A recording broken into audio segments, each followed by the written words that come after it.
আমি এখন যেখানে দাঁড়িয়ে আছি এই জায়গাটার নাম হচ্ছে জয়নগর। জয়নগর হচ্ছে চুয়াডাঙ্গা জেলার দর্শনা উপজেলার একটি গ্রাম। ঠিক পেছনে যে রেল লাইনটা আছে এবং রেল লাইন থেকে হচ্ছে গিয়ে বেশ কিছুটা দূরে যে গেটটা দেখা যাচ্ছে, এই গেটটাই হচ্ছে গিয়ে ইন্ডিয়ার বর্ডার। এবং ইন্ডিয়ার ওপাশে যে অঞ্চলটা তার নাম হচ্ছে গেদে। আপনারা অনেকেই গেদে রেল বর্ডারের নাম শুনেছেন। ইন্ডিয়া থেকে যে ট্রেনগুলো আসে তা এই বর্ডার পার হয়ে তারপরে আমার পিছনে এই সাইড দিয়ে হচ্ছে বাংলাদেশে প্রবেশ করে। এই রেল লাইনের সাথেই রয়েছে স্থলবন্দর। এই রোড দিয়ে সরাসরি হচ্ছে গিয়ে সড়ক পথে ভারতে যাওয়া যায়। এই রেল রোডের সাথেই রয়েছে একটি শতবর্ষী বটবৃক্ষ। চমৎকার পরিবেশ।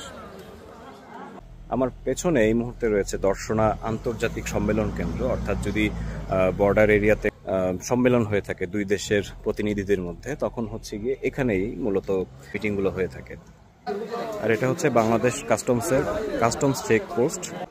তো যারা গেদে বর্ডারের নাম শুনেছেন কিন্তু দেখেননি, আজকে দেখিয়ে দিলাম। সবাই ভালো থাকবেন।